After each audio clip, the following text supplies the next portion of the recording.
Welcome to episode number 36 of the Animals at Home podcast. My name is Dillon. Thank you very much for tuning in this week. A couple housekeeping things before we jump into today's episode. The first is basically every time I record an intro to the podcast, I always say an update video for my animals is coming. And this time I'm actually not lying. I did record the video yesterday. So I have an update of the jungle carpet python as well as my day gecko. And I actually showed my Brazilian rainbow boa and one of my other boas in the video as well. So if that is something you want to see, definitely go subscribe on YouTube. It should be out within the next week. There's not a ton of editing to do with that one. So last week I got to participate in something really cool. One of my close friends is a 6th grade school teacher, and he created a project for his students to work on this year. Essentially, they are getting to write and record their own podcasts. I think the podcast episodes are just around 4 to 5 minutes, and I think he gave them pretty much creative freedom to do whatever they like. And basically, the students went off on their own, created their own script over a few weeks, and I think this week they were actually recording some of them. Some of them have been sent to me, and they're awesome. I really enjoyed listening to them. So last week, I was able to go into the classroom and just discuss podcasting in general, from the things that I've learned within the last year, give them some tips on how to interview and how to ask guests to come on the show, as well as how to just do a solo episode and the story behind my show and whatnot. And of course, being my show about animals, the kids had tons of questions about my animals and the reptiles, which was it was a blast to answer those questions. So I really enjoyed my time being there, and it was such a cool project. For one, it was really cool to see how engaged the kids were in their shows and how amazing these shows turned out. And then the second thing was it was just great to see the eagerness and the passion that these kids had for animals. They all had just so many questions, and it was really a lot of fun. And actually, 2 of them came up to me after and asked if I could give their YouTube channels a shout out. And of course, I could not say no. So I want to shout out the YouTube channel, The Podcatsters, and Mark's gaming channel. So both of those will be in the show notes as well as the YouTube description. So definitely go by and check those channels out. Again, thank you guys very much for having me. I hope you're listening to this now. I had a blast. Now, if you are enjoying the Animals at Home podcast, definitely consider giving it a 5-star rating on the iTunes podcasting app, or leave a review. I love reading the reviews that you guys leave. They're always incredibly interesting. You can go to animalsathome.ca/shop and pick up an Animals at Home t-shirt. $5 does get donated to the Amazon Rainforest Conservancy. And also share the content. Share it with your friends and your family and on Facebook. That is the best way to help me if you are enjoying the show. I want to thank our sponsors, CustomReptileHabitats.com. You will always find links to them in the description as well as the show notes, which is an affiliate link. So if you do end up purchasing something, a commission does get kicked back to me, which of course I really appreciate. If you're in the need of anything reptile related, definitely go check them out. They have a ton of equipment. They're also the only place that sells maximum reptile enclosures, which are a brand new enclosure on the market. Definitely go check these enclosures out. They are going to be a game changer, and I'm really looking forward to seeing how these develop over time. So CustomReptileHabitats.com, go check them out. Joining me on today's podcast is Richard from the YouTube channel Northern Exotics. Richard and I both started on YouTube roughly around the same time, about 2 years ago, and it was really great to have him on. He shared some pretty personal and inspirational stories, something that he's not really explained on his channel, so it was great to give him a chance to fully explain those stories. Of course, we chatted about a bunch of different topics regarding reptiles, including reptile rescues and pets being released into the wild.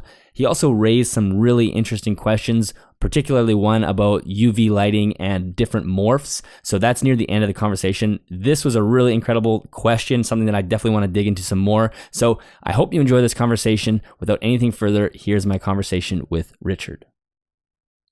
All right. Well, Richard, welcome to the show. Thank you very much for being here. Thanks for having me, Dylan. Well, I think we can have an interesting conversation. I'm pretty sure we started our adventures online, we can call it, around a similar time, like a year and a half, about a year and a half, 2 years ago or something. I think we both kind of appeared online. Yeah, so it'll be interesting to hear your perspective on some things. Before we jump into that stuff, were reptiles part of your childhood? Is this something that you were always part of how you grew up, or did you grow into them in a way? I've always had a fascination. There's always been that fascination. Mainly my fascination started with wildlife and the outdoors and all that sort of stuff. Reptiles only came to me sort of 5 years ago. Wow. Only around about 5 years ago. So I'm fairly new to the hobby sort of thing. But I've always had that fascination. I remember one of my friends first got one, and that was back in the day where there wasn't that much information out there. So he had the old little Monkfield enclosure with a little bearded dragon inside. Nowadays we know UVB and all that sort of stuff, all that sort of lighting. But no, reptiles only came to me best part of 5 years ago. as a pet in the hobby sort of thing. So no pets as a child as you were growing up. Oh, don't get me wrong. There was loads of pets, just for exotic pets. That was only 5 years ago. I mean, I remember we had a cockatiel. The cockatiel got passed down through the generations of the family. I never knew they lasted 20, 25 years. This one died only recently, last year. He was 29 years old. 20. We all called him oven ready because he plucked his feathers all the time. Yeah, well, they do live a long time. And so is that do you know where that fascination with wildlife came from, or is that just how you always were? Do you know, I think it was the way I was brought up. We weren't, because there was my mum and dad, they're still together and all that sort of stuff. But then there was 4 children. So it was far too expensive for my family to go out to theme parks and stuff like that for days out. So we went to the forest for a walk. We went to the canal. When my mum got a bit annoyed because we were all sort of nagging all the time, my dad would take us fishing. And it's just, we were always outdoors. Our days out were just outdoors. And I think that's what it come from. My dad's stuck in an office in his work van and all that sort of stuff. So it was nice for him to be outside in the wild, and he just passed that fascination on to all of us as well. I think that's about where it come from. I think. Yeah, it's always good to be able to appreciate the native habitat you live in, especially being in England and me being in Canada. You don't have those amazing species that like Africa where they have these incredible species that everybody goes to see. But if you can appreciate the small, like, the deer or the birds that live there, that's the best place to start. Oh, for sure, for sure. I suppose it's a little bit different for you guys because your winters are really harsh. Ours Yes. are not as bad as that. We still get the odd animal out in the winter. All your decent species, they're all hibernated for the winter. Yeah, they For hunker us, it's a down. little bit different. Yeah, that's it. For us, it's a little bit different. We still get all the hibernation and stuff like that, but there is still some tracks out there. There's still animals out there. We get all of our wild rabbits and all that sort of stuff, and it's fascinating to see them, especially come sunset time. You shine your torch and you can see the eyes glow up, and you can see them anywhere through the sand dunes or the forest. You can see them anywhere. So it's dead nice to even get out then, nice and cool, wrapped up in a big thick coat. Off you go. Yeah, it is just so good to get away from the cities and the towns. Hey, just get into the nature, and nothing feels better than going for a walk in the forest. Oh, that's it. And you can do it any time of the year. It doesn't have to be a big forest. Just off you go. Go for a walk and see where you end up. That's one thing. That's the good thing with modern day. If you do get lost, you've always got Google Maps on your phone. And you can find your Exactly. way home easily enough. Yeah, you're not gonna have to spend weeks inside a forest. So when you were younger, did you have a sort of a dream career to work with animals? Did you think about them that way? No, my dream career was to be an archaeologist. But through the school years, I didn't really go to school come sort of 12 years old. Back then, it wasn't. It was a legal requirement, but I only went to school 1 or 2 days a week. And I went to work with my dad. My dad had a bad fall and he couldn't work. He was self-employed. He was a gas heating engineer. So I went to work with him, just a labourer lifting stuff. And that lasted for 7 years. And I had no ambition of being in the animal industry, none at all. I loved going to the zoos. I loved going to all the shops and the pet shops. You go to the retail parks where we've got loads of different shops. There's always a pet shop there, PetSmart, Petco. Here we've got Pets at Home. You go in, have a look around. That was the highlight of the thing. My mum would go shopping and we'd all go into the pet shop. But I never had an ambition to be in the industry at all. Nothing at all. Yeah, so it's an interesting story because it's very different than the average person. Like the average people, they fall in love with animals when they're young, and then they want to pursue some kind of animal career. So you're coming at it from a very different side than I think than the majority. Not everybody's like that, but the majority for sure are Yeah. have a goal like that. And I know that your story is also very different than most people. You have not taken the average path in a lot of Oh ways, no. and you've kind of alluded to this in some points, I think maybe on your Instagram or on your YouTube channel, but you've never fully expanded into your story. So I was Oh hoping no. you could tell us that story. Well, my life, it's always been a case of trying to provide for everybody else but myself. It's always been that way. Um, and I was in a relationship. We had a child along those lines, and that teetered to an end, so to speak. And it left me homeless. I was homeless in my car. This time, only 12 months ago, I was homeless. And I've slowly come round to that. I was homeless for 3 months, 4 months, so it wasn't that long compared to a lot of people out there. Um, yeah, I've never actually spoke about this, but yeah, finally got myself a place. Now, the only reason while I was homeless, I come to this epiphany that I didn't realise I'd never actually do anything for myself. That came to me one day when I went to the sand dunes. There's a local beach. It's about 45-minute drive away. And I'm just sat on top of the sand dunes. I think it was about 2 o'clock in the morning, midwinter, no clouds in the sky, a few rabbits running around. There was even a badger running around, which was odd for that time of year. And the sky was just littered with stars. And I thought, yeah, this is me. And it was nice to finally feel something that I wanted. I wasn't doing something for anybody else. So that's where a lot of the further passion came to improve.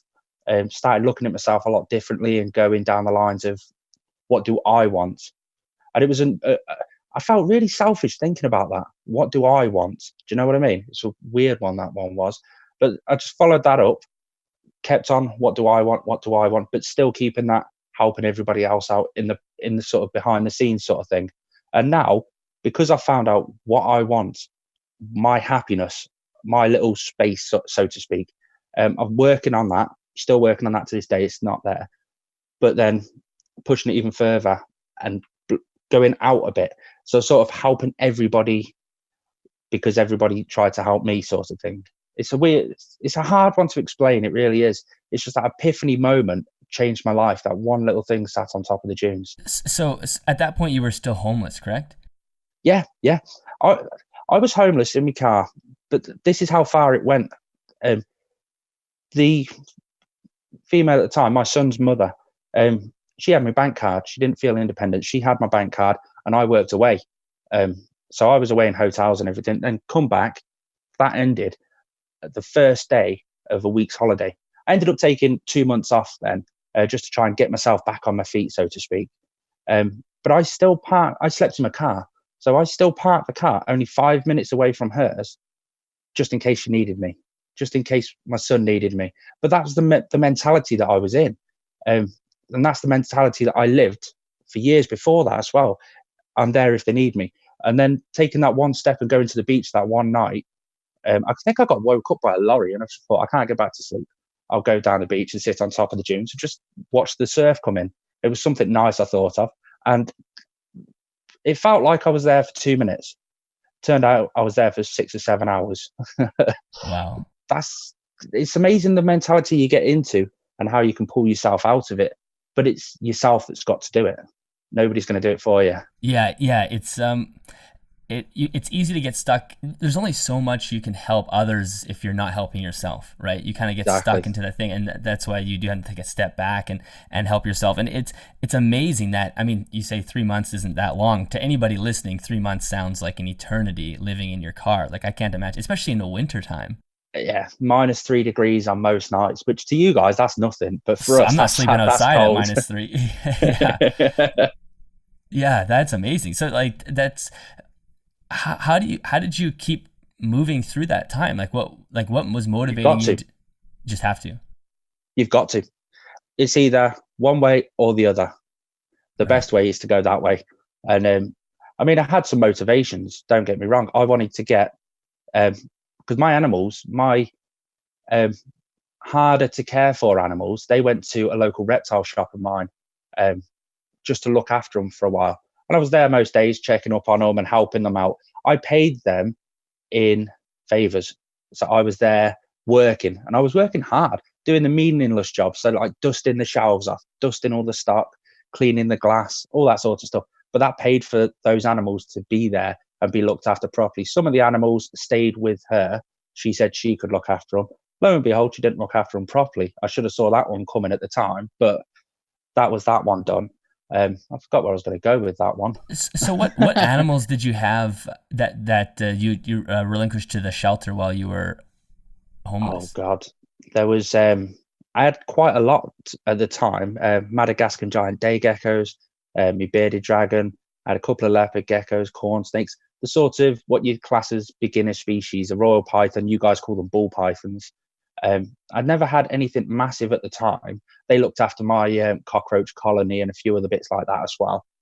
She looked after my dart frogs. I had a big dart frog. I say a big dart frog collection. I had 3 different species, but they were in big, elaborate bioactive enclosures. They were beautiful. They were. What else did I have? I think I had. I think I had a baby boa constrictor as well. Only a yearling boa constrictor, but I think that's all I had at the time. But yeah, the pet shop looked after the majority. She looked after a few of them, and as and when I went back to see my son or to pick up my son to take him out, I had a look at them, checked them out, gave him a mist and stuff like that. But again, I could only see him. I took him to school every day, and I picked him up every day while I wasn't working because, like I said, I took that month off, and they didn't make it, the frogs, unfortunately. But that was my motivation to get through that period. Was I needed a place to put my animals, to get my little sanctuary built up, because that was another thing with the epiphany that I had on top of the sand dune. I could create a space that I wanted, how I wanted to lay it out, the mood and everything that I wanted in there. I could do it how I wanted to do it, and I could have my son actually stay the night with me. I could see him as soon as he woke up in the morning. I could put him to bed at night, and that's the only thing that really kept me going forward. Right. So it's almost like having a space and doing this thing for yourself was so foreign to you at the time, but all of a sudden when it clicked. You're like, let me get out of this situation. And yeah, that's right. So how did you do that? How did you go from living in a car to having your own place? We've got, I don't know how it works anywhere else. I think some places call it social housing. We call it council housing, and they give houses to people that are on benefits and stuff like that, just to help them out and whatever. But for working people, they don't do it.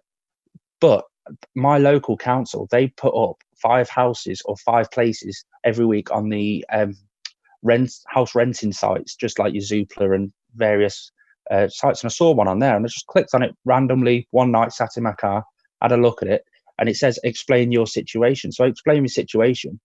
The very next morning, 9 o'clock in the morning, I get a phone call saying, do you want to come down and have a look at, we've got some keys, we can take you around a few places, have a look and see what's happening. And yeah, bonus. Dropped my lad off to school, went round, and they just gave me 3 pairs of keys and said, go and check these places out, see what you think. Come back and see us in an hour. So I did that.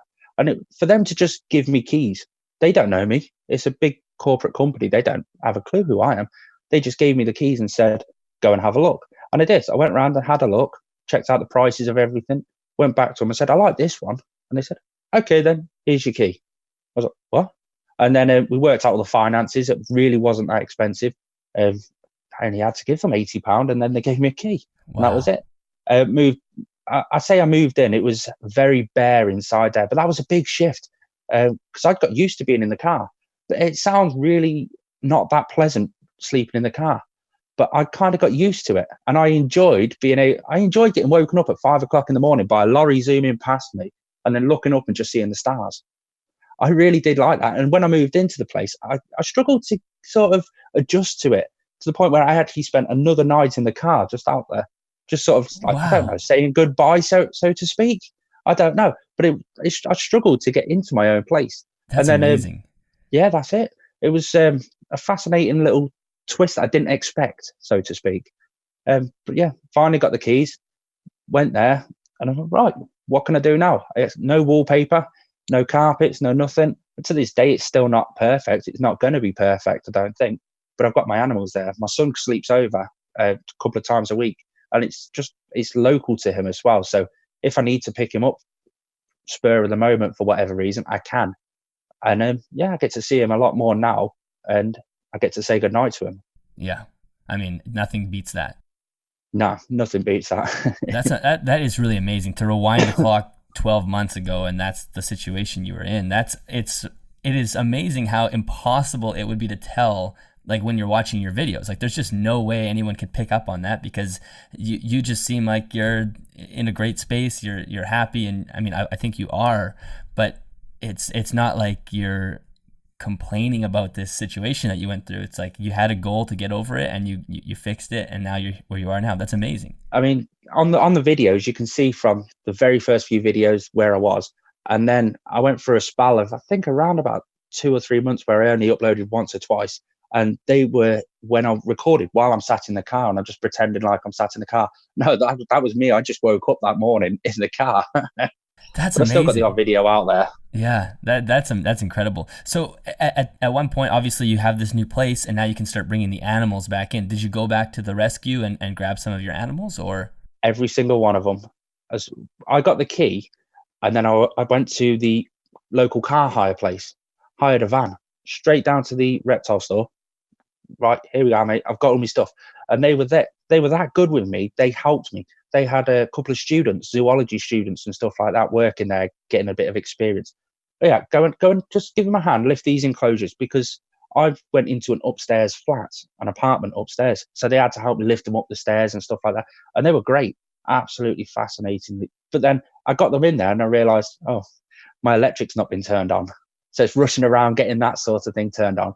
Got it all sorted within the hour. Got the animal. It must have took me 3 hours to get the majority of the animals in there, but they were all just sort of, because you think I had no furniture. Right. I had nothing but a carrier bag of work clothes. And I was like, what do I do now? But I got them all in there within a couple of hours. Because you were still working at this time, right? Yeah, I was still working. Like I say, I took that month off just to sort of get myself. I didn't want to take that month off. Work made me take that month off. Right.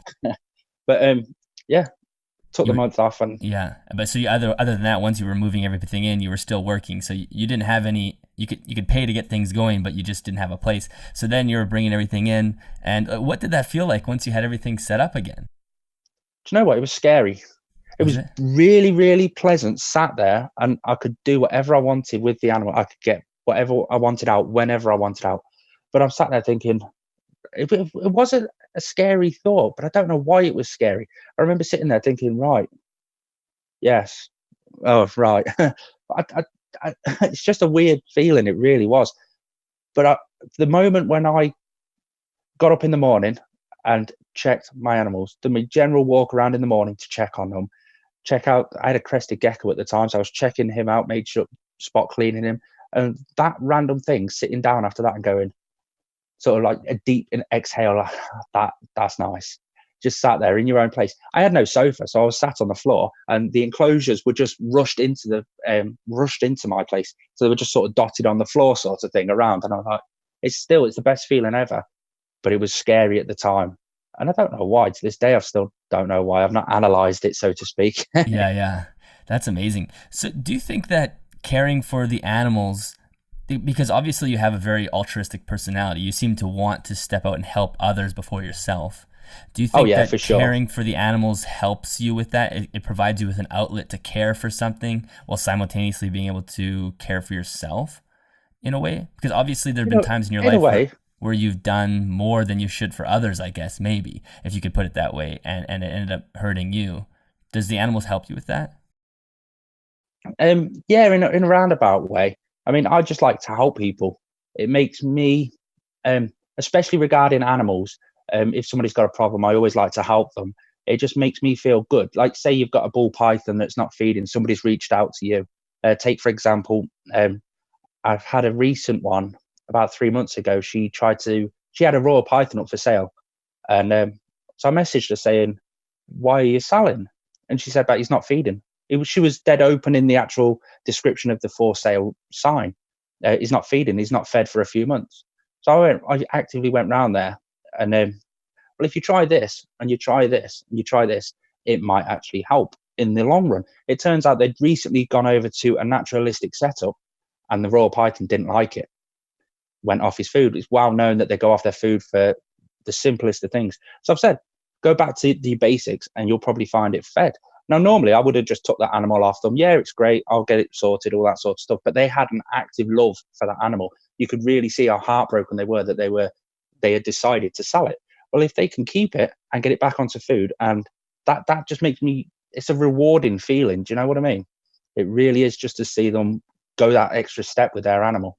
Totally. And a situation like that is fantastic because the animal stays there. It's not an animal that ends up in the home of somebody who doesn't really care about it or wanted it for 2 weeks and then got sick of it and whatnot. And I think that's amazing.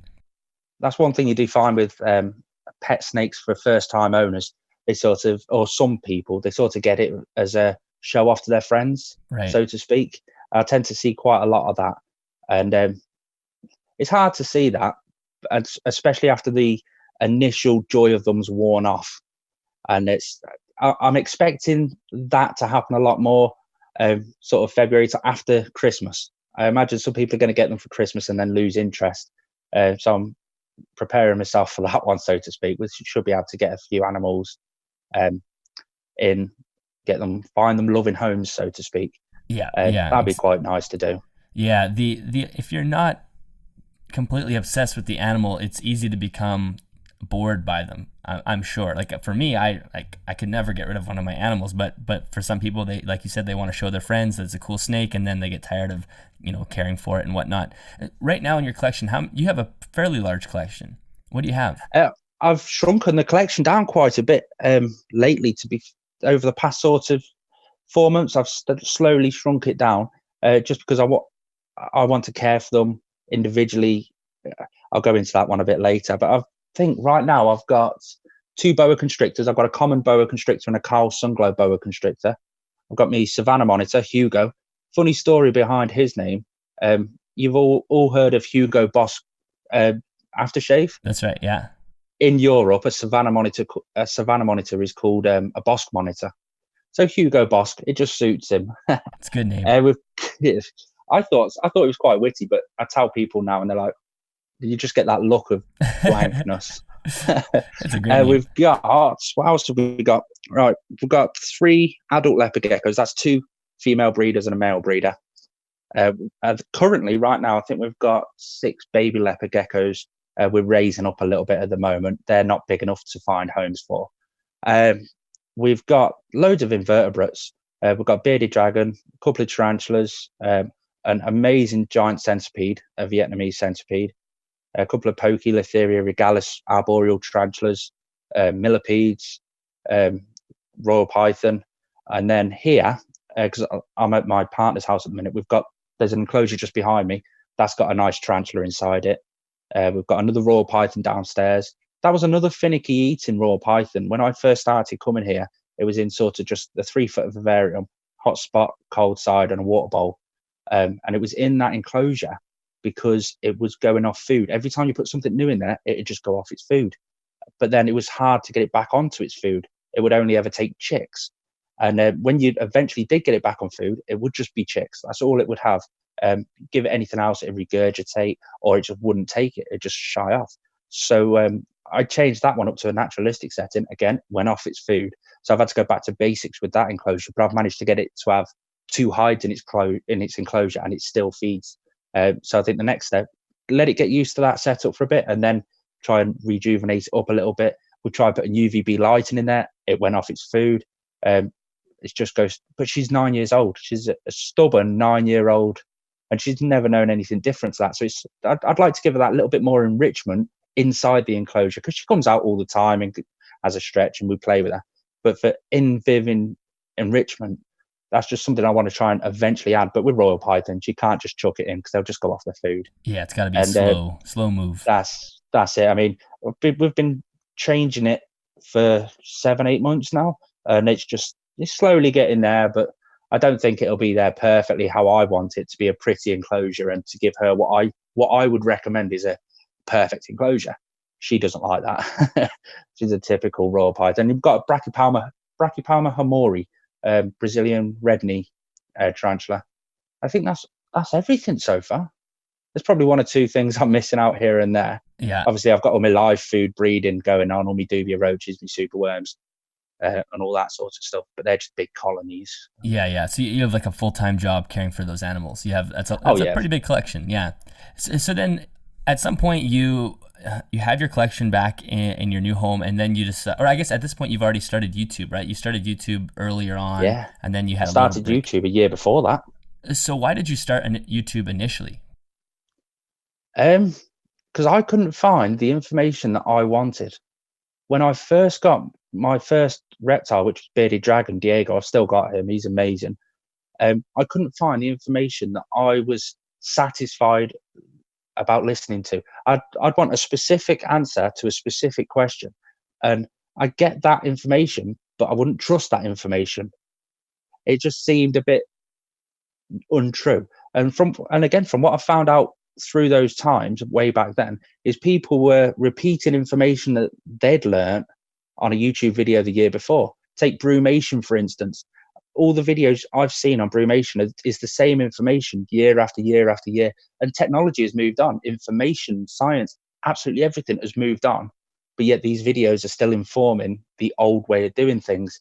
So that's one of the reasons why I started, because I wanted that specific answer and nobody was giving it me. If I wanted that answer, somebody else might want that answer. Yeah, that's actually a really good point. It's something I never thought of before, that it's the YouTube can become a massive echo chamber in a lot of ways. Like if you're learning from a video and then you go make a care sheet video, you're just using the information that you got from it. It's one of the reasons I don't enjoy making too many care videos, is because a lot of it's already out there, and you're exactly right. They're just getting it from another source that's also on YouTube.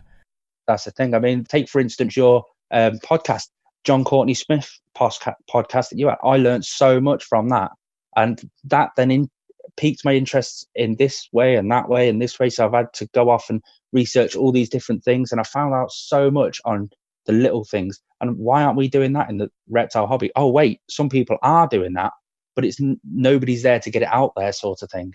It's fascinating, some of the stuff we learn, and there is a few people out there giving the information out, just not as many as there should be, so to speak. Yeah, but then you fall into the trap of all these people, like the UVB lighting for, say, a corn snake. It does benefit. I know it does benefit. A lot of other people, John Courtney Smith and a few of these other people, they know it benefits. But you try telling somebody who's had a corn snake for 20 years and it's perfectly healthy, you try telling him, no, you're doing it a bit different. Times have moved on. You've got to you could do with putting UVB in there because it benefits this way. He looks at you and just say, you don't know what you're talking about. You can't teach an old dog new tricks, to an extent.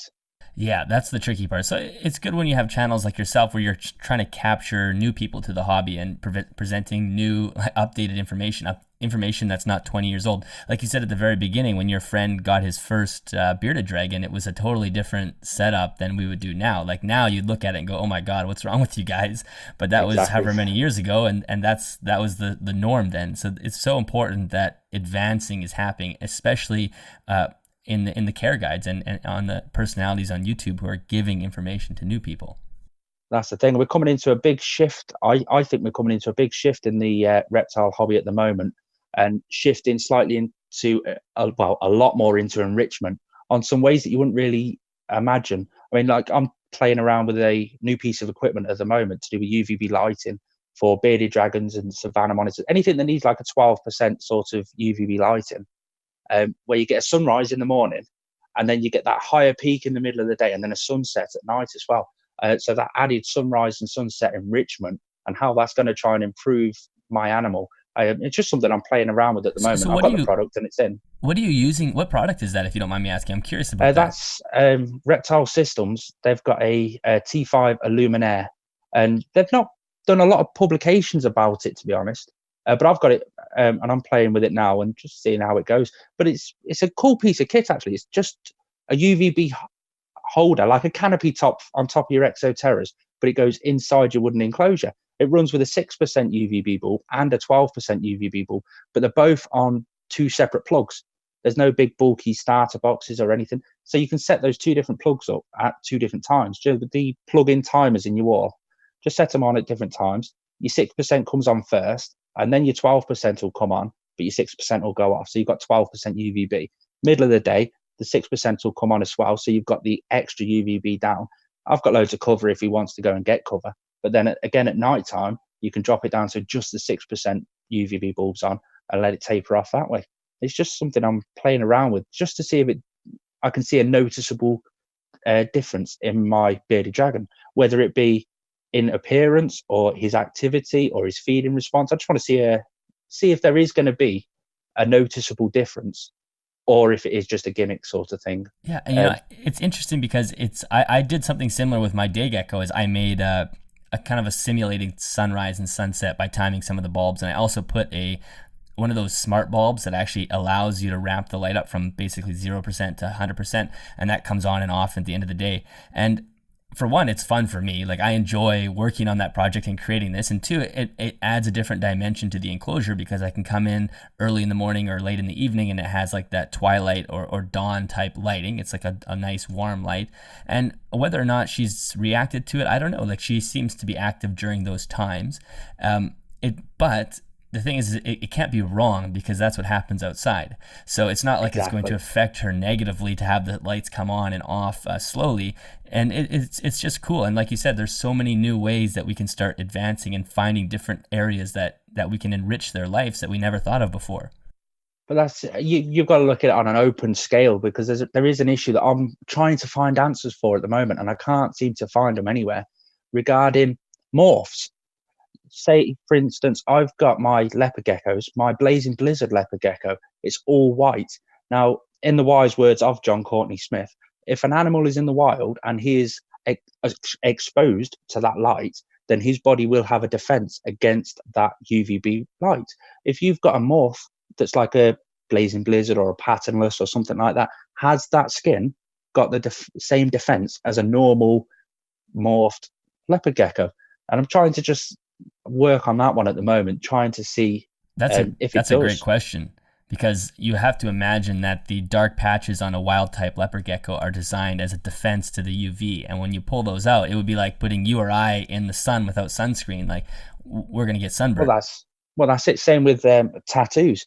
I've noticed in the sun, my darker tattoos I can feel the warmth through the darker tattoos more than I can when there's no tattoos.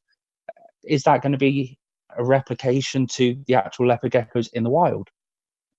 That's interesting. That's a whole other area of morphs that I've never. I mean, that really only comes into play when we talk about lighting and UV, which should be part of the conversation anyway. And if we start thinking, okay, all animals need UV, even the nocturnal ones, that is like a whole different area, especially for ball pythons. Like there's so many ball pythons that are totally different colors than they should be in the wild. That's interesting. That's a really, really creative way to think about it.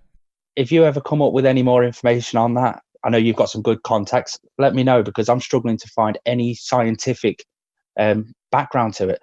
We're always talking about trying to find and replicate the natural light, everything to do with the actual wild. But we've always been looking at it for normal morphs. We've never really been looking at it for actual color mutations of that species. It's just going to be interesting to see if somebody does come up with the scientific results for that. Yeah, well, we'll put the question out there to any of the listeners, and if anybody is into doing any scientific research, that would be incredibly interesting to look into for sure. So at this point, that's a great reason to start your YouTube. You're trying to add some more information to the internet that's fresh and new and up to date with the science. And then I know about a year ago you decided to actively make a change with your channel. I think you were just wanted to take it more seriously. Can you tell me what that change was or why you decided to make the change? There wasn't really a single reason. I actively enjoyed it, but not so much putting videos out. I actively enjoyed learning a new thing, something different, because again, I was in my flat on my own most of the time, and I know how to do my job. I know how to do this and I know how to do that, but what don't I know? I was bored. I wanted to increase my knowledge. I was always increasing my knowledge regarding new reptile care and stuff, but to get that distance away from everything and focus on something totally different, I just thought, why not give it a go? And I did. I learned about filming, editing, different angles, camera tricks, all that sort of stuff. And then I dived a lot more into actual YouTube analytics.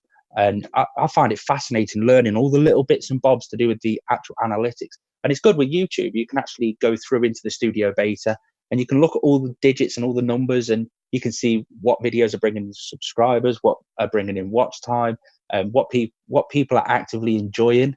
And but on the flip side to that as well, I've put a video out there, and then other people, a lot more smarter than me, come back at me and say, well, actually, no, that one little piece, you're doing that a little bit wrong.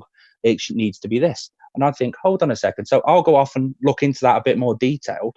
And then I've learned from that as well. I do find that extremely fascinating. Like my roach chow, I make dubia roach food, and I was doing it slightly wrong. I was putting a little bit too much protein into it. And then they'd say, you're doing that a little bit wrong. You're putting too much protein in. well, why am I putting too much protein in? What downsides does having that protein in? I thought I was doing good by putting the protein in because it was helping the dubia roaches grow from babies. But no, having too much protein gives your animal gout. That's something I didn't look into properly. What goes into your dubia roaches that goes into your animals is going to Right. benefit your animals as well. But then I'm also looking in down the line of, can you feed your dubia roaches one thing to add a slightly different flavor to it for the animals? I've not dived all into that. That was just an idea that I thought about. We have different flavored stuff. Why can't they? Yeah, Treating them as a bit exactly. of a pet. Totally. And it's so important that as someone who's making videos, because it's easy to fall into the trap of thinking because you're putting something online, you must be an expert and know everything 100%. And I think a lot of YouTubers fall into that trap where they are afraid to make a mistake or say something wrong to the point where they will refuse everything that people say that they've done wrong and try to make themselves look like they're the expert. But if it's actually a lot more relieving to just sit back and say, you know what, I don't know everything 100%. This is the way I do it. And if there's a better way, somebody please let me know. So the online communication and knowledge is growing rather than you have these people that build walls, say, I know everything because I'm popular because I'm on YouTube. Yeah. No, you've got it. I'm no expert. I watch people like your podcast where you speak to people that are far more intelligent than me, and I'll learn that way. And I advise everybody to do their research, but research different to what you would. Sort of blow your research up. Instead of how to care for a ball python, look into their area and then look at the weather changes throughout the entire year on that area. Look at the humidity levels throughout the entire year. Look at photos. But when you're looking at a picture of a wild ball python, don't look at just the ball python. Look at the surrounding area around it. Blow your research up. You'll learn so much more if you're looking at the natural habitat, especially for the natural habitat. And it's mind blowing some of the stuff you actually do see. Like the leopard geckos, the range that they live in is mind blowing. They could live in sort of arid scrublands right the way into a slightly humid forest. It's just mind blowing some of the stuff you can see online. Yeah, no, it's always the best place to start, in my opinion, when you're getting or thinking about getting a new animal is just go look at pictures of the habitat. Like start there. What does it look like? What are you actually going to be trying to replicate in your home? Weather patterns, climate, that all obviously is attached to that, and which is totally different than reading a care sheet because a care sheet That's sort of it. separates it from their wild habitat. That's it. I'm not saying anything bad about the care sheets because the care sheets are fascinating. They're a world of knowledge. Say, for instance, you've gone to a reptile expo and you always go there and say you're not going to buy something. Occasionally you come back with an impulse buy. Those care sheets, they help you out instantly. They know all the details, but there are some differences that you see. Take, for instance, a ball python and a savanna monitor. They come from the same place near enough. But a savanna monitor needs a hotspot of around about 135, but your ball python doesn't. And it works out that the ball python is because it's nocturnal mainly and it's underground, whereas the savanna monitor is out and about all over the place. So that's why the temperature is slightly different. It's just the care sheets are good. Any research you do, if you can pick up what you hold on a second, not everybody has said that. I'll dive deeper into that and see if it's actually true. Research is the way to go forward with any exotic pet, any pet, for instance. Yeah. Oh, totally. And obviously, you sort of put a little more energy into production of your YouTube videos, and you did see a pretty quick response in terms of obviously, subscribers are going up, views are going up. I'm sure that is gratifying. Oh, it's yeah. I checked it yesterday. 2,700 subscribers in the last 365 days. I was mind blown at that. But it's nice to see the graphs going instead of just steadily going up to shooting up. That's mind blowing. The biggest change I did was sit and work out what do people want to watch. And then I thought, well, when I was new to the hobby, because the majority of my footage is for people that are new to the hobby, um, what did I search for? What did I want to know? So I'm making a load of those videos and they seem to be doing quite well, but I'm speaking it in terms that I wanted to hear it in. And they all seem to be doing really, really well. Over time, slowly, gradually going. Sometimes a video can sit fairly neutral and then all of a sudden shoot up. I don't know how YouTube do that, but all of a sudden they shoot straight up and it's a strange one. But I'm dead happy with my growth on YouTube. I'm hoping to go a bit bigger. That'll be even better because then if I do make any more financial gain out of YouTube, that's just going to go straight back into me helping reptile rescues because I do take in a fair few animals over the years. Yeah, so let's talk about the rescues a little bit, because that was one of the things we definitely wanted to touch base on. I know that you do pull in animals once in a while into your own home and quarantine and take care of them. And also you've kind of identified a problem with Facebook as well that's recent. So maybe you can kind of jump into that just a little bit. Yeah, I mean, yeah, I take in animals. It's no secret or anything. I do take in animals quite regularly. I, I'm very specific about what animals I would take in and why I take them in, so to speak. Like I mentioned earlier, that royal python, that the owners absolutely loved him. So I'll keep him with that owner, but just help him. And now that one's thriving perfectly fine. So there's some animals that need to come out of there where they are now because they're just not being cared for. That person wants to actively just get rid of it because it's in the way. Take that animal in and just sort of rehabilitate it. I'm quite lucky because I'm regular with my vet to the point now where first name terms with the vet. She actively comes out to my house to do the yearly vet checks on every single one of my animals. It's easier for her to come out to me than it is for me to cart all these to her. Of And course, that's amazing. it works out. If there's anything that needs to be done in a clinical state in the actual veterinary clinic, then they'll off they go. We'll take them in and check them out. Regards actual rescues, they all go down. The first thing I do, the first day I get them straight down to the vets, get them checked over, because a vet can spot something I can't spot. Whether they look in the mouth and spot something, or just the slender of them, the weight of them, they can just spot stuff that I can't. And we just go from there. Every animal, every rescue, absolutely everyone's got a different story. They all need different requirements. My latest one, Mushu, we've called it. The kids have fell in love with him, so we've got to keep him. Normally, I'll get an animal in, rescue it, rehabilitate it, find it a loving home. I'll put that animal on my YouTube channel. People get attached to that animal on the channel, and it's nice to see them go off to a forever home where they're going to be loved. We just had a big boa constrictor that's gone out. That's got a new home now, and she's being loved by an absolutely amazing couple. And it's a free roam boa constrictor. It's an adult boa constrictor, female. She's a big girl, and they've got a full room for her. Massive basking area, the ambient temperatures are where it should be, and she's just out. She's up all over the place. She's loving it.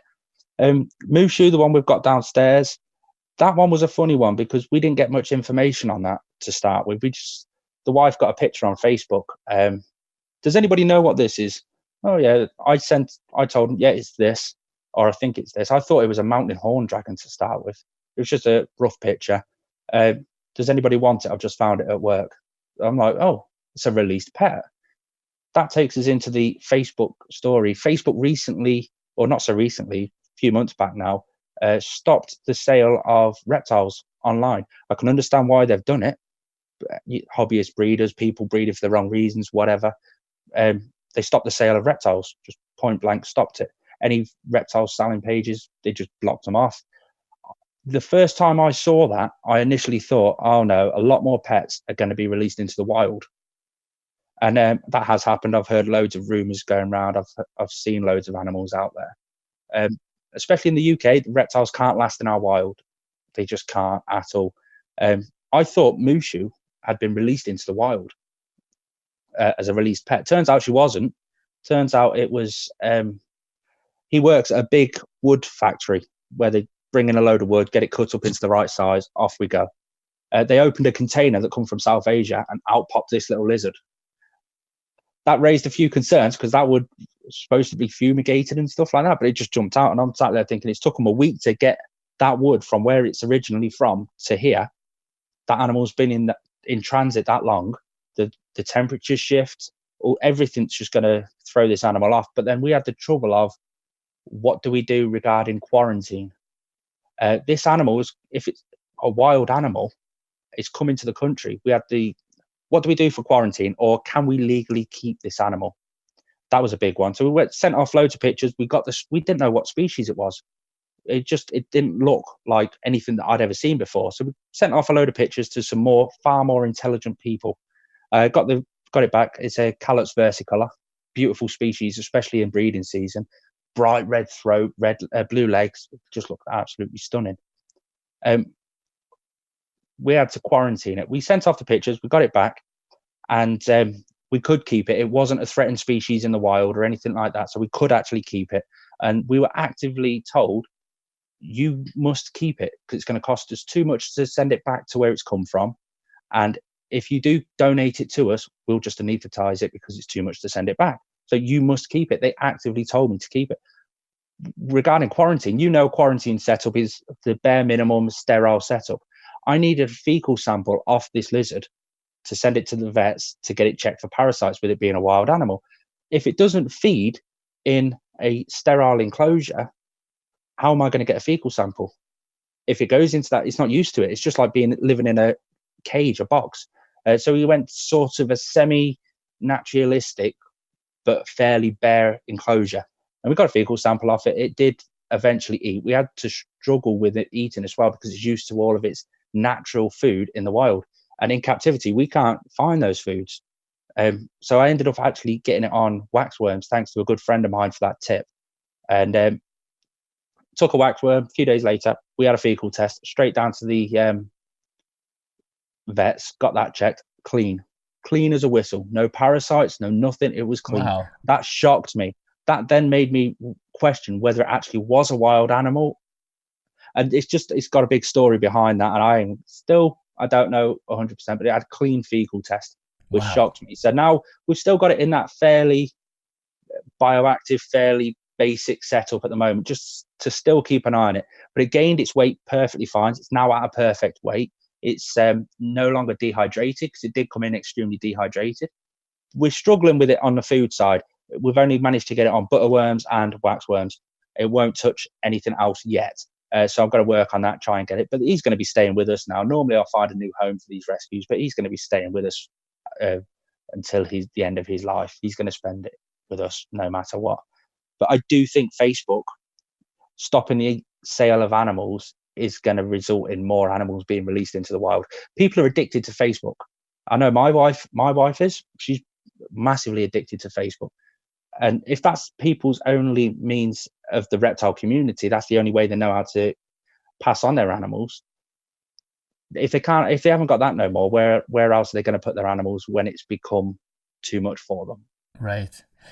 Yeah, and as an animal or reptile enthusiast, it seems like how could anybody release an animal into the wild? But people do it all the time. It's not like, from our point of view, it's hard to understand, but it's a very common thing. And it's super sad. It's somewhere like in Canada or the UK, like you said, these animals will not even survive the fall. That's it. Exactly that. I mean, how many animals get released that we never see? You hear the odd horror story here and there, but if an animal's been released, it's going to find somewhere to hide. It's a new environment. It's going to go and find somewhere to hide. If it's too cold instantly, that's his life gone, unless someone finds it. Luckily, with Mushu downstairs, he was found by a reptile enthusiast. A reptile enthusiast, he took it back to his house. His wife said, no. And then they contacted us and off we go. But they're not going to last in the wild. So unless you're in the Florida Everglades. Yes. That's a whole different story altogether. Exactly. Then it creates the opposite problem, which is just as bad, really. Exactly. Is there a solution, like in terms of your YouTube channel or YouTube audience? Are you doing something to try to help solve this problem, the fact that we can't move animals on Facebook anymore? Awareness. I've done a video, the very first video to do with Mushu, actually. I think I titled it The Reptile Rescue Mission. And this goes out to all the listeners. If you've got any sort of social media following and you're an animal lover, just make a simple post, a quick video, anything like that, telling people where your local reptile rescues are, or where if you can no longer look after that animal how it deserves, where people can take it to. I mean, I'm quite lucky. I mean, I've managed to find 5 or 6 different places locally. I've put it out there, and it's amazing how many views I've got from people that want to rehome their animals. It's just popped up on their newsfeed. So I don't know if they've Googled their Liverpool Reptile Rescue, and then the next day they've gone onto YouTube and mine's just there on the recommended. And that's helped out quite a few people. So I'd advise anybody, if you're a animal lover, stick a simple post on just telling the local people where your local reptile rescues are. And that, even if it just saves one animal's life, that's a success. Yeah, totally. And I also think it's great that doing some of that almost in-home rehab where asking the questions why somebody wants to get rid of them is super important, because like you said, you might find that they're just frustrated and they feel like they're failing with the animal, so they're just giving up on them. And they're not even giving up on it, they're just feeling bad for the animal because they're not able to care for it, so they just want to get rid of it. But there might be something that education wise that you can give them some tools to actually end up keeping the animal. Well, that's it. It could be something as simple as a humidity spike. Give them a bit more humidity, give them a little less humidity. The temperatures could be slightly off. The animal could just simply be bored. It's as simple as that. If you've just got typical rub species, keeping them in little tubs, they could just simply be bored. Give them a bit of enrichment every now and then.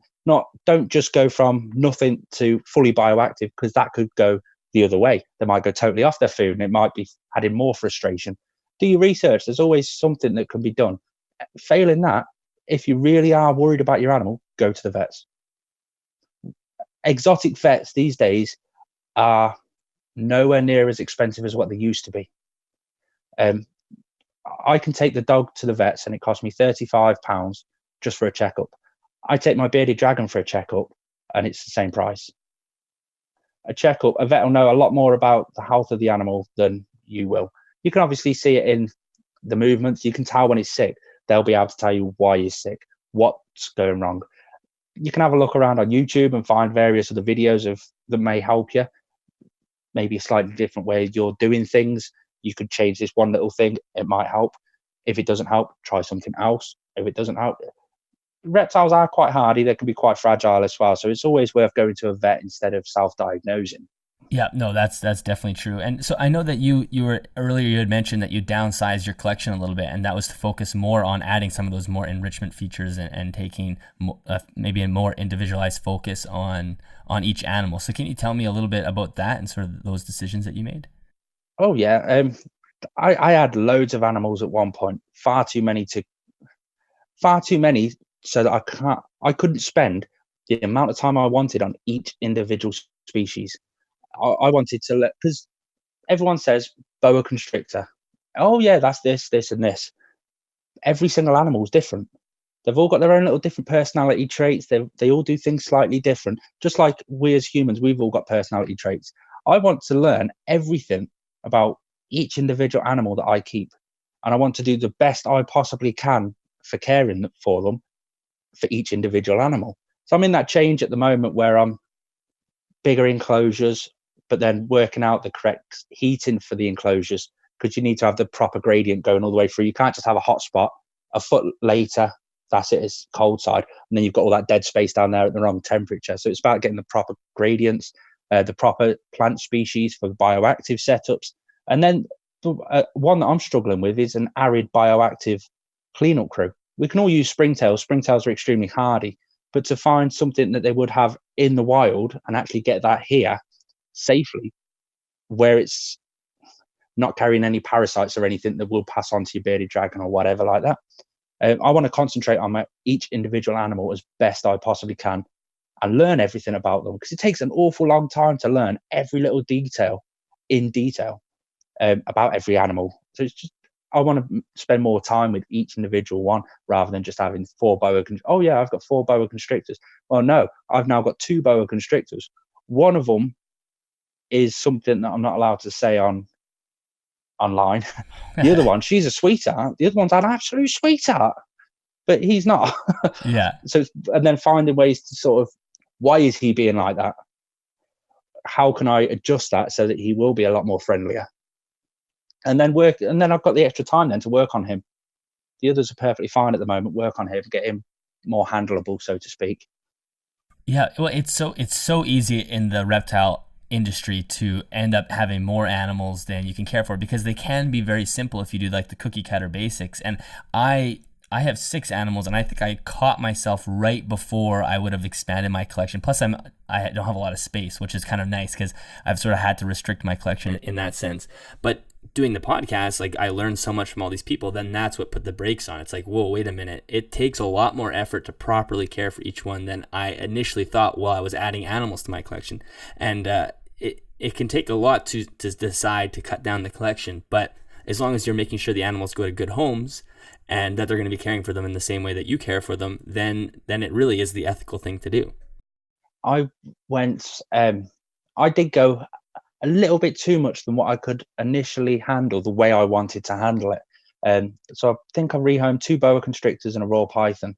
But the royal python, he went to a gentleman, old school gentleman, he's had his one snake his whole life and he's just passed away. And he was dead heartbroken. And I met him. Where did I meet him? In the park. He was walking his dog, and I just started talking to him. I had a reptile shirt on, and then we just started talking. 2 hours passed, and I was like, "I've got this bull python. Would you like it?" And I gave him a full setup. He knew everything, all the modern day sorts of information, because he just kept on top of it all the time. He was fascinated by the new technologies that were coming out, not just with reptiles, but with everything. So I was more than happy for him to have that royal python, more than happy. One of the big boa constrictors, she came in as a rescue, so naturally she was going to get rehomed anyway. But do you know what? It took best part of 2 months to find a home for her that was suitable. There was people that were going to keep her in a 6 foot enclosure. Yeah, I've got a 6 foot enclosure. Send me a picture, and it's a 6 foot enclosure, and that's it. That's not good enough. She's better looked after with me, even though I can't provide all the time I want to her. She's better with me at the moment. And so it took me a long time to find a perfect home for her. And then one of the other boa constrictors, she went to my family member, and she's got basically a wardrobe on its side and another one put on top of it. And they've built this whole big elaborate enclosure, all arboreal. So she's up in the trees all the time. That's a beautiful enclosure. And she's feeding better than she ever has as well, which is amazing. But when she goes to the toilet and she's up in the trees, that's a mess. Yeah, A mess I I'm bet. glad I'm not cleaning up at the moment. She's huge now. But because they're up in the trees and doing all this activity, a lot of people don't realize that the amount of space you can provide safely, so you've got the proper heat gradient and lighting gradients, the more exercise they're getting, the more muscle mass they're building. I mean, you know what muscle mass, how important muscle mass can be. And it's just, they're constantly moving, burning calories, and it's solid muscle now, rather as opposed to what you'd see a big boa constrictor that's chubby. It's just fascinating to see all that sort of stuff and where Yeah. they're going and the proper way of doing things. And it's so rewarding as a keeper as well. And in the UK, do you guys have some rules and regulations when it comes to the standards of care? Is that right? Only recently, sort of like the past few months, no, not past, about 2 years ago, a lot of laws came out regarding snakes enclosures. It wasn't reptile enclosures; it was specifically snake enclosures. Yeah, but I still don't think those enclosures are big enough. But your enclosure has got to be 2/3 the length of the actual snake. They were so broad, but yet so pinnacle. And a lot of the arid species of lizards, say Euromastics, stuff that you wouldn't really have a water bowl in because of the humidity. Uh, by law, we've now got to have a water bowl in there. Uh, the animal rights law is the animal should have water, access to fresh water at all times, which is understandable. For an arid species where it gets its water or its moisture through the bugs and the plant life that it does eat, it's a bit different. So it's all up in air at the moment. Interesting. We've got a lot of laws regarding, not so much laws, but our only reptile show, Doncaster Reptile Show, the IHS. They've brought some new regulations in where they can't sell certain morphs. I'd love your opinion on this, actually. The spider gene, we've all heard a lot of talk about the spider gene. Well, that's originated from the UK because the IHS has banned the sale of the spider gene, but not much. At the very same time, they banned the enigma gene for leopard geckos and the jungle jag carpet python. I don't know much about the jungle jag carpet python sort of thing, but it's all neurological issues. Yeah. I'd love to hear your feedback on that sometime and your viewers' feedback. Well, I mean, for the jungle jag is the same. It's the same genetic mutation that you find on the spider. It's basically the same thing. Creates the pattern difference, and then the same head wobble happens. And in terms of my opinion, I think I don't agree with continuing to perpetuate morphs that create neurological issues. It doesn't make sense. And I know that, I mean, people will argue that it doesn't affect them that much, but you There's wouldn't different do that. scales of it, isn't there? Yeah, and so in terms of what I always say is, if we bred dogs that couldn't keep their balance, we wouldn't continue to breed them because they couldn't walk straight, and it would look horrible. But with snakes, a whole different one altogether with pug dogs and stuff like that. Exactly. Yeah, that's true. There is some horrible breeding that goes along with those things as well. But with But I'm snakes, on the same with page with you. I yeah, don't like the genetic mutations where it's a problem, but they're held at such high regard, especially with breeders. But why? I don't understand it. It's you're making an animal that's naturally sick. It's always going to be like that. Why? It's just one of those, I think, isn't it? yeah, and you hear all sorts of sort of strange arguments and sort of you hear breeders saying all the time, like, does this mean that anybody with a neurological disorder like doesn't deserve to be alive? It's like, well, no, it just means if people were breeding humans knowingly creating neurological disorders, that would be a conversation to be had. And it's That's not, it. so that's different than, an anomaly showing up. If you breed a clutch of ball pythons and one randomly has a neurological disorder, no problem, let's take care of that. But if you're Yeah. perpetuating that over and over and over again, then the conversation needs to be had. So it's And the kind only of reason bizarre. they're doing it is for a color mutation. Exactly. Yeah. There's not a lot Racist of in value. snakes. Yeah. Yeah, it's so I think some of those things, I know that the whole spider thing that created a big spike of controversy in the UK when that came out, and I don't know if that's going to happen in North America or things along those lines, but like you said, we're starting to see people become more engaged in the enrichment and sizes and realize that more space is better as long as you create the proper environment. More space is not better if you create a gymnasium and leave Exactly. nothing in there, but more space is better if you replicate that environment. And it's nice to see that. Of course, there's going to be pushback. Yeah, always. I'd love to. One of my dream species is going to be a mangrove snake. I just find them so fascinating, and the color on them is absolutely beautiful. I'm not a fan of their temperament or their typical temperament, but some of the enclosures that you can make for that specific species, you probably won't see it around a lot. It's predominantly a nocturnal feeding species, but you can make a really nice piece of nature inside a beautiful enclosure with a beautiful animal inside it. That's the reason I like reptiles, I guess. You can have that slice of nature inside your house. Yeah. And that is the most rewarding thing to do. And some people they don't get in touch with creating the nature because they have the rack system and the paper towel. But I think that if you expose them to how fun it is to create a slice of nature, they will, oh my God, I can't believe I've been missing this whole time. That's something I was just about to jump on top of. You see the people that say they prefer the racks and all this sort of stuff. You'll probably find they have never had a mature bioactive enclosure.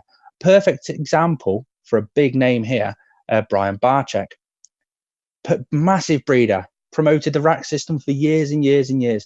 So often, I mean, I do watch him occasionally, just because it's entertaining. It's nice to see some of those animals and those species, but now he's got his new place, the Reptarium, I think he's called it, and it's all naturalistic rock, and it looks absolutely beautiful. The monitors, some of the monitor enclosures with all the rock work inside there, and now he spends the majority of his videos now in the Reptarium, and he's constantly talking about all this and how he's training this animal, and you can see a shift in him as a person. 20 years breeding in rack systems to now being in the Reptarium, and now he's bought a new building for another Reptarium, and you can really see the shift there. So hopefully that'll help bring people over to the naturalistic setups. If anything, that would be amazing to see more setups done correctly. Talking along the lines of, was it Josh you had from the Bio Dude talking about the methane gases in the substrate? Right. I never knew that even existed until then. And Me now either. the amount of research I've done into that, especially regarding my Pac-Man frogs, where they take in a lot of their nutrients through the substrate. If they're taking in that gas as well, so I'm really, and I was always a big avid of making my own substrates. I always used to do it, especially for my Savannah monitor, where he's got 2 ton of substrate in his enclosure. It's cheaper for me to make it. I'll make it. Now I'm sat there thinking, hold on a second, how am I going to test that? I want to test that substrate now. So I'm constantly turning the substrate over now, which is a weird one because it's not staying compact now. Whereas I need it compact to hold his burrows. So I'm making man-made burrows.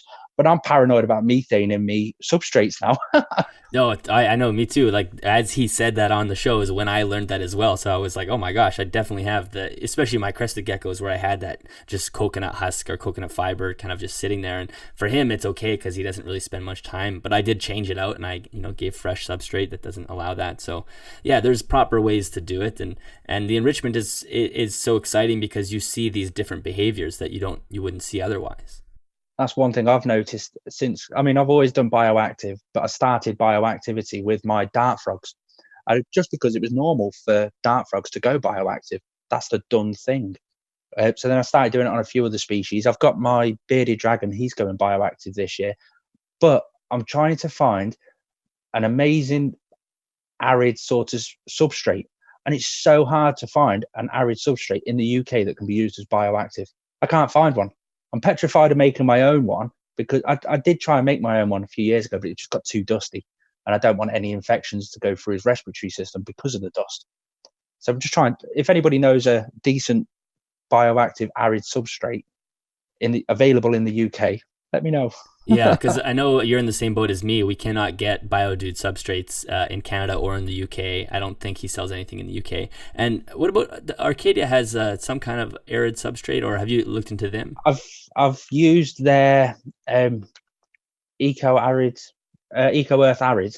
I used that all last year with my leopard geckos. I took them off that in the breeding season because I don't like to breed with loose substrate because I don't want any substrate to get sucked back into the male's hemipenes and cause issues. So I've gone to paper towel through the breeding season and then shift it back over to bioactivity. And I did like it, but I did find it a little bit dusty. That's the trick. Yeah. I'm trying to find that sort of, if I could get like excavator clay, but a bit looser than clay. I don't want that solid, firm surface because I still want plant growth, but I don't want it to be too sandy, but I don't want it to be too dusty. But then I still got to have that little moist corner so they can have a nice moist hide. And it's really hard. If you start taking into account all the little details that you need, finding that perfect product is hard. Yeah, it really is. The last 30 seconds of you talking there is the hobby. Like those things is what you want everybody to do. Okay, I need this. I need it to be like this, but I can't have it too warm or too humid or too moist. And that's the scientist part in all of us that comes out. And that's what the hobby is great for. And that's where people find their most pleasure from, I think. That's it. With substrates, I've gone with Hugo, my Savannah monitor, my Bosque monitor. Where there was a plant, he's a Savannah monitor. He destroyed it in seconds.